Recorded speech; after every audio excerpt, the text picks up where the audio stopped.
En la clase de hoy vamos a preguntarnos sobre el concepto o idea de lo público a partir de 4 autores que abordaron esta cuestión: Hannah Arendt, Jürgen Habermas, Pierre Bourdieu y Norberto Bobbio. Se trata, en este sentido, de una crítica del término, en el sentido de conocimiento crítico del mismo, para enriquecer nuestras discusiones acerca de la arqueología pública, en la que la idea de lo público aparece con frecuencia mal definida, como si su significado estuviese ya dado por el sentido común. Pues bien, la idea de lo público tiene una historia política, que se trama con las formas de gobierno y los derechos de propiedad. Empecemos, pues, con Hannah Arendt.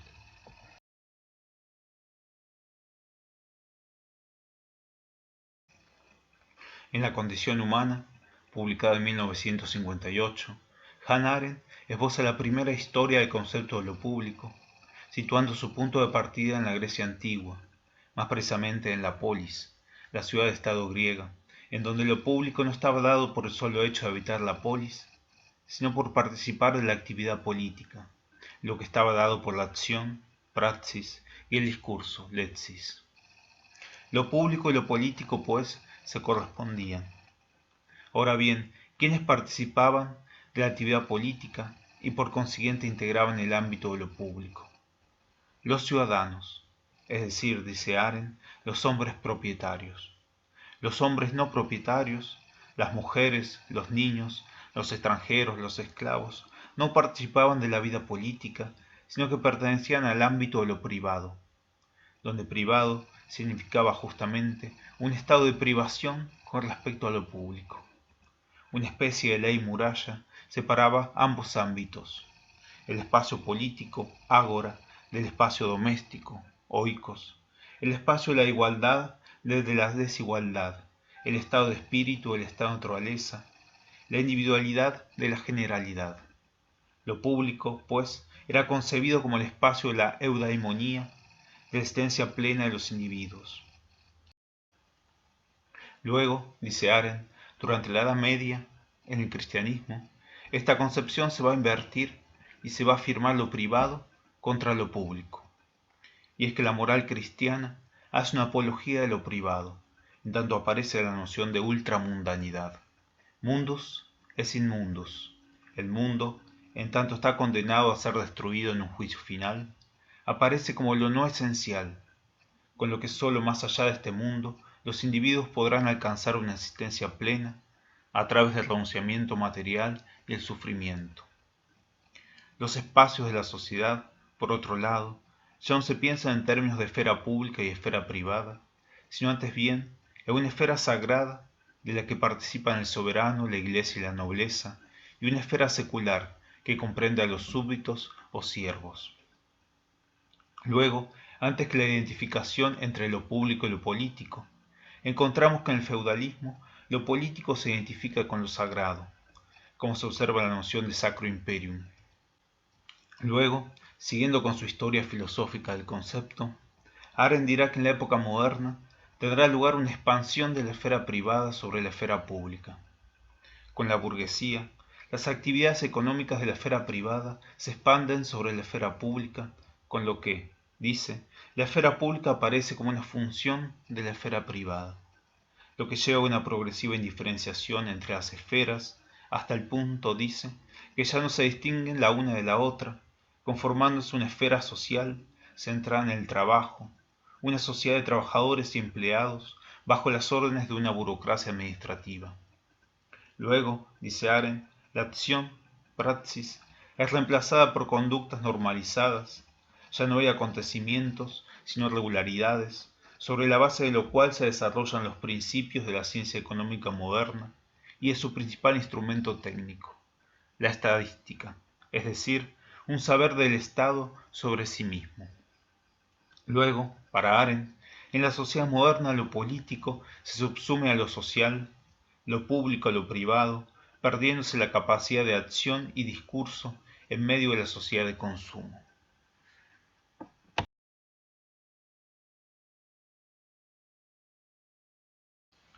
En Historia y Crítica de la Opinión Pública, de 1961, Jürgen Habermas va a efectuar un análisis de la publicidad o esfera pública Öffentlichkeit de la sociedad moderna, a la que define como un dominio de nuestra vida social en el que algo así como la opinión pública puede conformarse, es decir, como el espacio social en el que se desarrolla la opinión pública.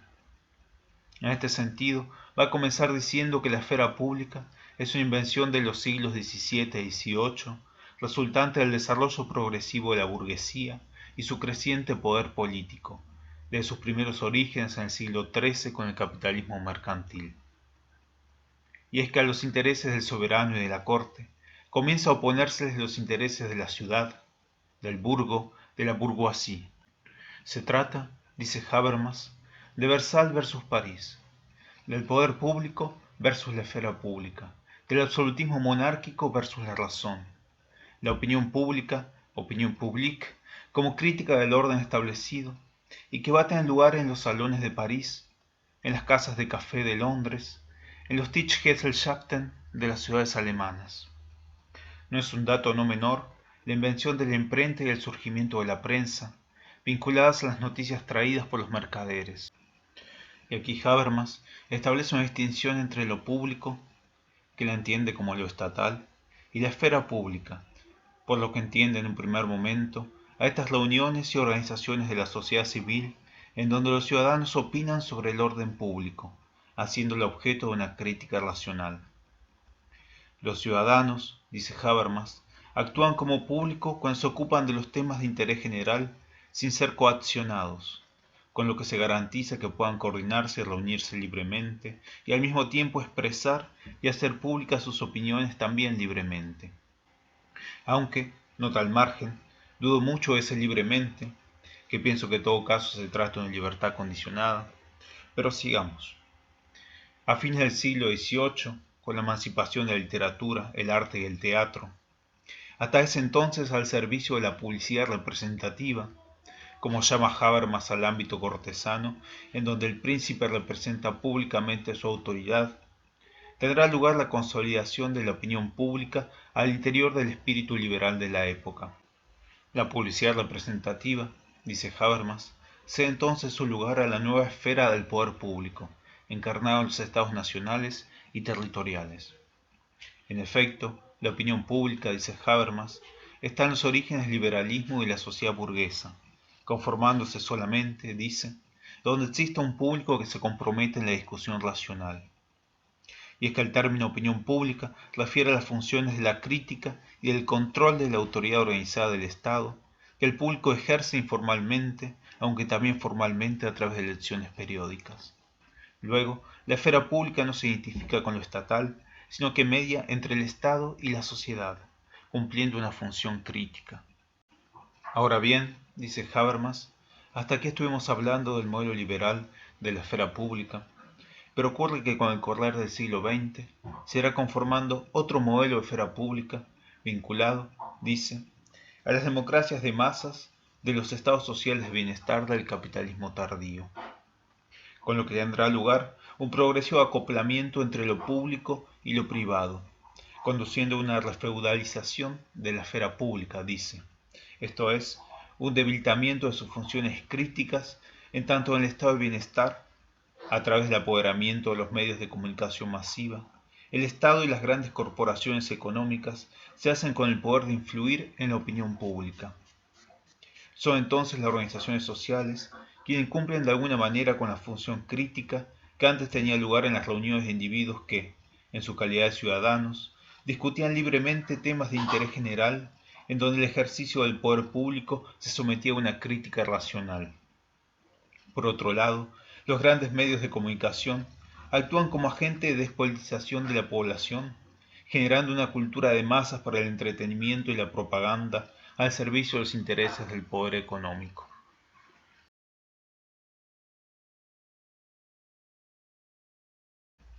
En un artículo de 1972, que lleva el título "La opinión pública no existe", Pierre Bourdieu comienza preguntándose por los supuestos de las encuestas de opinión. ¿Cuáles son estos supuestos? ¿Que todo el mundo puede opinar? ¿Que todas las opiniones tienen el mismo peso? ¿Que existe un acuerdo acerca de lo que hay que preguntarse? Lo que lleva, dice, a distorsiones de la realidad, Las encuestas de opinión son instrumento de acción política. No se trata sino de instrucciones u operaciones para fabricar un efecto de consenso, excluyendo a los que no contestan, formulando preguntas que los sujetos nunca se habían hecho, determinando una problemática o tema de discusión, utilizando un lenguaje neutro, sin posiciones políticas explícitas, a lo que hay que sumar la artificialidad del contexto en el que se hacen las preguntas y el estado de masificación de los sujetos encuestados. En suma, se trata de mostrar, dice Bourdieu, que la opinión pública está de nuestro lado, que el sujeto común nos pertenece, con lo que se espera crear la apariencia de unanimidad, con el objeto de legitimar una política, reforzando las relaciones de fuerza que posibilitan justamente esta política. ¿Qué quiere decir Bourdieu con esto? Hay un pasaje de la ideología alemana, de Marx y Engels, que nos permitirá ahondar en este punto. Leo. Las ideas de la clase dominante son las ideas dominantes de cada época. O, dicho en otros términos, la clase que ejerce el poder material dominante en la sociedad constituye, al mismo tiempo, su poder espiritual dominante.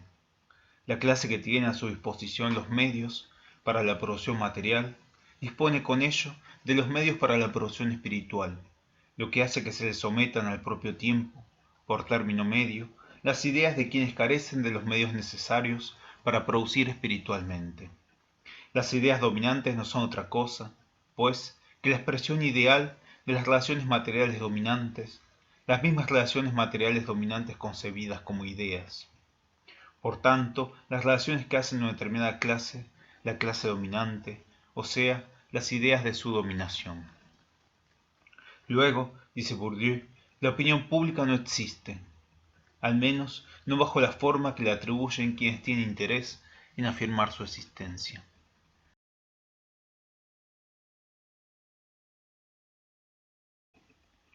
En Estado, Gobierno y Sociedad, por una teoría general de la política, de 1985, Norberto Bobbio parte de lo que llama la gran dicotomía público-privado. En este sentido, dice, hay toda una serie de dicotomías que están calcadas sobre esta dicotomía fundamental entre derecho público y derecho privado. Ley y contrato, esfera política y esfera económica, Estado y sociedad civil, justicia distributiva y justicia conmutativa, estado de civilidad y estado de naturaleza, derecho positivo y derecho natural. Por otro lado, dice, hay dos significados de lo público. En primer lugar, lo público como lo colectivo y en oposición a lo privado o a lo individual.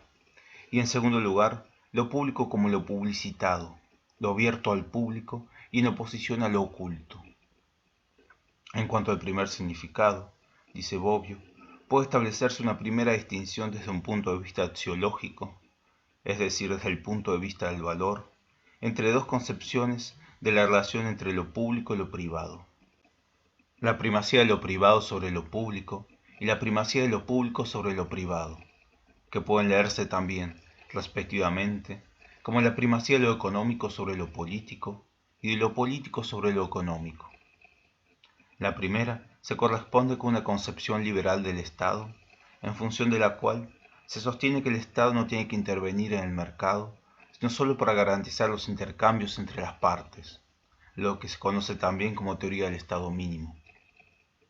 La segunda, por otro lado, se corresponde con el llamado estado de bienestar keynesiano o aún el estado socialista, según la cual se sostiene que los poderes públicos tienen que intervenir activamente en el mercado, regulándolo y subordinando los intereses individuales a los intereses colectivos en la prosecución del bien común. Por otro lado, dice Bobbio, existe un doble proceso en el que tiene lugar no solo la publicitación de lo privado, es decir, la intervención del poder público para regular la economía, sino también la privatización de lo público, según lo cual las relaciones políticas adoptan la forma de relaciones contractuales, como ocurre con las organizaciones sindicales y sus negociaciones con el Estado, o bien las relaciones entre los partidos políticos que acuerdan coaliciones de gobierno, o también las relaciones entre el Poder Judicial y el Poder Ejecutivo, dando lugar, dice Bobbio, a un nuevo feudalismo en el que lo privado se apodera de lo público y donde el rol del Estado es el de mediar el conflicto entre los grupos. En cuanto al segundo significado de lo público, a la publicidad del poder, al principio de la publicidad de las acciones de quien detenta un poder público, se trata, dice, de una noción sujeta a la figura misma de la república, en tanto res pública, cosa pública, expuesta al público, y en oposición a la figura del príncipe. Y es que el poder del príncipe, decía Maquiavelo, no tiene que ser conocido, sino que tiene que ser invisible y secreto, ya que mientras más invisible y secreto a los ojos del pueblo, será más eficiente. Solo el príncipe sabe gobernar y cómo gobernar. Los súbditos no tienen que poder gobernarse a sí mismos. Pues bien, con el nacimiento de la República Democrática moderna, dice Bobbio, el poder deja de ser invisible y se vuelve visible, generando las condiciones de posibilidad, no solo para que el público participe de la política, sino también para que el funcionamiento mismo de la política pueda ser observado públicamente. Sin embargo, aún así, la política no es totalmente transparente, es también corrupta, dice Bobbio, tiene lugar en el modo de ocultamiento, en tanto más de un funcionario utiliza sus funciones públicas para obtener beneficios privados. Por otro lado, dice, el ocultamiento también se produce por el influjo que el poder público o los sectores privados pueden ejercer sobre la opinión pública a través del monopolio de los medios masivos de comunicación.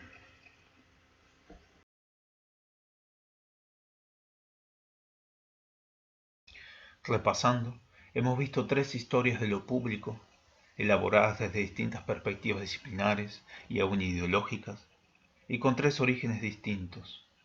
Hannah Arendt esboza una historia filosófica de lo público entendido como lo político, localizando sus orígenes en la Grecia antigua. Habermas, una historia sociológica de lo público entendido como la esfera pública, localizando sus orígenes en la sociedad burguesa de los siglos XVII y XVIII.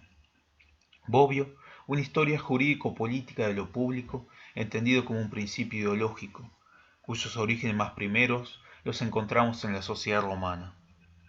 Luego, las notas sociológicas de Bourdieu sobre la opinión pública, que vienen a darnos cuenta de que no existe una verdadera opinión pública, sino que la misma constituye una ficción ideológica, un artificio de gobierno para producir legitimidad. Todos los autores, sin embargo, coinciden en su diagnóstico. Ha tenido lugar una expansión de lo privado por sobre lo público, dando lugar a una refeudalización en los términos de Habermas, o un nuevo feudalismo en los términos de Bobbio.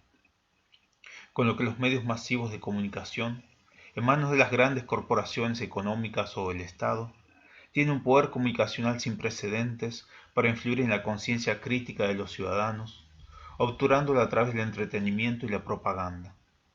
Con lo que la esfera pública, en los términos de Habermas, de una crítica racional del poder público, tanto del poder estatal como del poder mediático, se ha ido reduciendo a una mínima expresión. Decir que la opinión pública no existe, es decir que nadie opina en la opinión pública, que los medios y las estadísticas hablan por los sujetos, piensan por los sujetos, que el sujeto crítico ya no existe, que ha sido totalmente sujetado, sometido. En fin, esperemos que no, que la crítica aún sea posible.